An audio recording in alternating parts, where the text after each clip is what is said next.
Hi aspirants, ಮತ್ತೊಮ್ಮೆ ನನ್ನ ಚಾನಲ್ಗೆ ಸ್ವಾಗತ. ಇಂದು ಮನೋವಿಜ್ಞಾನದ ವಿಧಾನಗಳಲ್ಲಿ one of the best and important method of psychology that is introspection, ಅಂತರಾವಲೋಕನ ವಿಧಾನ. ಅದರ ಬಗ್ಗೆ ಭಾಳ ಸಿಂಪಲ್ಲಾಗಿ ಮತ್ತು ಎಫೆಕ್ಟಿವ್ ಆಗಿ ತಿಳ್ಕೊಳ್ಳೋಣ.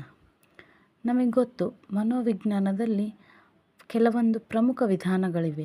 ಯಾವ್ಯಾವಂದರೆ ವೀಕ್ಷಣಾ ವಿಧಾನ, ಅಂತರಾವಲೋಕನ ವಿಧಾನ, ವ್ಯಕ್ತಿ ಅಧ್ಯಯನ, ಪ್ರಾಯೋಗಿಕ ವಿಧಾನ ಮತ್ತು ಮನೋವಿಶ್ಲೇಷಣಾ ವಿಧಾನ.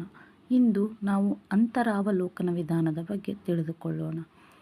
ಅಂತರಾವಲೋಕನ ವಿಧಾನ ಅನ್ನೋದನ್ನು ಮೊಟ್ಟಮೊದಲ ಬಾರಿಗೆ ಬ್ರಿಟಿಷ್ ಮನೋವಿಜ್ಞಾನಿ E.B. ಟಿಶ್ನರ್ ಎನ್ನುವವರು ಪ್ರತಿಪಾದಿಸುತ್ತಾರೆ ಮತ್ತು ಇದನ್ನು ಆತ್ಮವಿಮರ್ಶೆ, ಆತ್ಮಸಾಕ್ಷಾತ್ಕಾರ ಎಂದು ಕರೆಯಲಾಗುತ್ತದೆ. ಕಾರಣ, ಈ ವಿಧಾನದ ಪ್ರಕಾರ ತನ್ನನ್ನು ತಾನು ಅರಿಯುವುದು ಅಂದರೆ ತನ್ನ ಬಗ್ಗೆ ತಾನೇ ಸ್ವತಃ ತಿಳಿದುಕೊಳ್ಳುವ ವಿಧಾನವಾಗಿದೆ ಮತ್ತು ಈ ವಿಧಾನವು ಅನುಭವಗಳನ್ನು ಪ್ರಜ್ಞಾವಸ್ಥೆಗೆ ತರುವುದನ್ನು ನಾವು ಕಾಣಬಹುದು. ಈ ವಿಧಾನಕ್ಕೆ ಸಿಂಹಾವಲೋಕನ ಎಂದು ಪ್ರಮುಖವಾಗಿ ಹೆಸರಿಸಲಾಗಿದೆ. ಇಂಗ್ಲಿಷ್ನಲ್ಲಿ ಅಂತರಾವಲೋಕನ ವಿಧಾನವನ್ನು ಇಂಟ್ರೋಸ್ಪೆಕ್ಷನ್ ಎಂದು ಕರೆಯುತ್ತಾರೆ. ಇಂಟ್ರೋ ಎಂದರೆ ವಿತಿನ್, ಸ್ಪೆಕ್ಷನ್ ಎಂದರೆ looking. So introspection is nothing but within looking ಎಂಬ ಅರ್ಥವನ್ನು ನೀಡುತ್ತದೆ. ಕನ್ನಡದಲ್ಲಿ ನಾವು ಇದನ್ನು ಒಳ ಹೊಕ್ಕು ನೋಡುವುದು ಅಂತಲೂ ಕರಿತೀವಿ. ಅಂದರೆ ಒಬ್ಬ ವ್ಯಕ್ತಿ ತನ್ನನ್ನು ತಾನು ಸ್ವತಃ ಮನೋವಿಮರ್ಶನೆ ಮಾಡಿಕೊಂಡು ಅರಿಯುವುದನ್ನು, ತನ್ನ ತಪ್ಪುಗಳನ್ನಾಗಲಿ ಅಥವಾ ತನ್ನ ಏಳಿಗೆಗಳನ್ನಾಗಲಿ ತಿಳಿದುಕೊಳ್ಳುವುದಕ್ಕೆ ಇಂಟ್ರೋಸ್ಪೆಕ್ಷನ್ ಅಥವಾ ಒಳ ಹೊಕ್ಕು ನೋಡುವುದು ಎಂಬುದಾಗಿ ಕರೆಯಲಾಗುತ್ತದೆ. ಇದರ ಡಿಮೆರಿಟ್ಸ್ ಆ್ಯಂಡ್ ಮೆರಿಟ್ಸನ್ನು ನೋಡೋದಾದರೆ, ಮೆರಿಟ್ಸ್ ಅಥವಾ ಇದರ ಗುಣಗಳು ಏನಪ್ಪ ಅಂತಂದರೆ, ಈ ವಿಧಾನದಿಂದ ಮಗುವಿನಲ್ಲಿ ಶಿಕ್ಷಕರು ಸ್ವಯಂ ಶಿಸ್ತನ್ನು ಬೆಳೆಸಲು ಸಹಕಾರಿಯಾಗುತ್ತದೆ ಮತ್ತು ಮಗು ತನ್ನ ಗುಣ ಅವಗುಣಗಳನ್ನು ಸ್ವತಃ ತಾನೇ ತಿಳಿದುಕೊಳ್ಳಲು ಅನುಕೂಲವಾಗುತ್ತದೆ.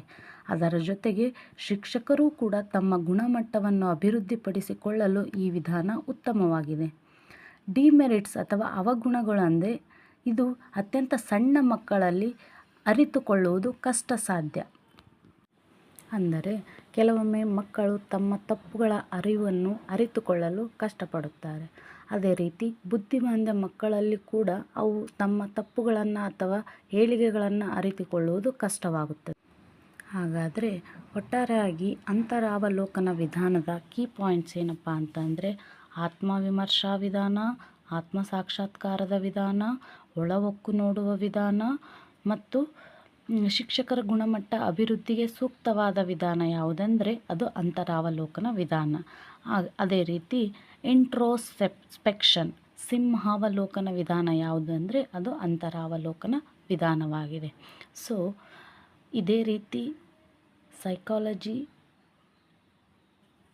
ಪಾಯಿಂಟ್ಸ್ಗಳಿಗಾಗಿ ಅಥವಾ ಸೈಕಾಲಜಿ ವಿಡಿಯೋಗಳಿಗಾಗಿ ನನ್ನ ಚಾನಲನ್ನು ಸಬ್ಸ್ಕ್ರೈಬ್ ಮಾಡಿ ಆ್ಯಂಡ್ ಫಾಲೋ ಮಾಡಿ. ಬೆಲ್ ಬಟನನ್ನು ಪ್ರೆಸ್ ಮಾಡೋದನ್ನು ಮರಿಬೇಡಿ. Thank you for watching. All the best for all competitors. All the best.